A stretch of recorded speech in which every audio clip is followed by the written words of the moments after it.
time where the contrast of Chuck Schumer throwing a temper tantrum here at home just to appease the most radical elements of his base, so that on the 18th, when they have the Hate America rally that everybody knows is coming, and that everybody knows Chuck Schumer needs to deliver a shutdown government to them to appease them. Well, how about you think about us? How about you think about those families who are struggling today because of Chuck Schumer's shutdown? There are real consequences to what Chuck Schumer is doing.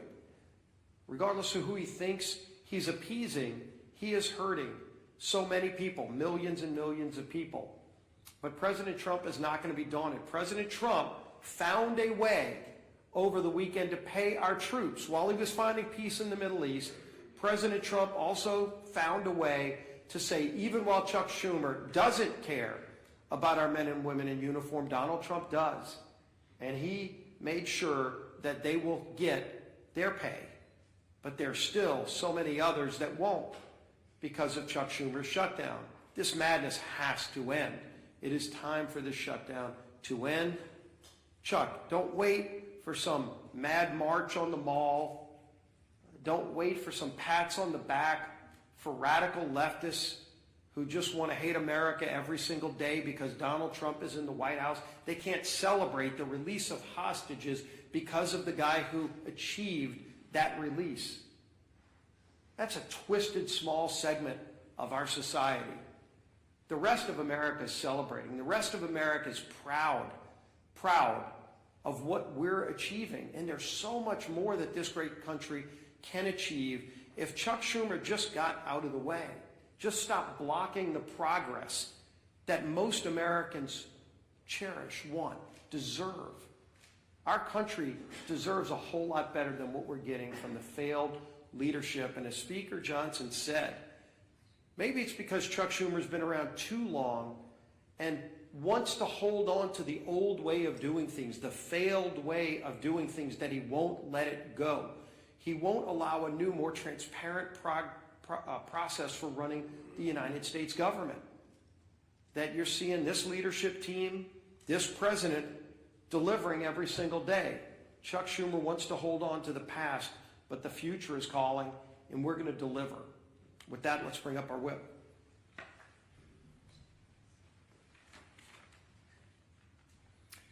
As the Speaker noted, today should be a day of celebration. President Trump achieved a historic peace deal in the Middle East. The last living hostages held in captivity by Hamas have been returned with their families, reunited with their families. Yet, we're all here today marking day 14 of the Democrat shutdown. And to make matters even worse, if the Democrats had things their way, this would also mark the first week that our troops would not receive their paychecks. But thanks to the leadership of our Commander-in-Chief, President Trump, members of the military and their families will not be used as pawns in Chuck Schumer's shutdown game. Come tomorrow, our troops will get paid. But the consequences of the Democrat shutdown are real. And unfortunately, they're only just getting started. OMB has already been forced to lay off its first round of federal workers. It doesn't have to be this way. Chuck Schumer, if you open the government today, this would end. If the Democrat shutdown continues, though, more Americans won't see a paycheck at the end of this month. Benefits like SNAP will be put at risk. Airports will be flooded with flight cancellations and delays amid the busiest time to travel all year. And the list goes on and on. Why? Because Chuck Schumer and the Democrats would rather cater to the pro-terrorist wing of their party than to reopen our government. We've said it from this podium, it feels like 1,000,000 times, and we'll say it again. Republicans have done our job. We have a nonpartisan, clean CR ready in the Senate to be sent to President Trump's desk immediately, tonight, if they will pass it. We only need 5 Senate Democrats to break ranks with Chuck Schumer, vote for the same CR that they supported just 6 months ago, and reopen the government for the people they were elected to serve. But they have refused to do so 7 times and counting.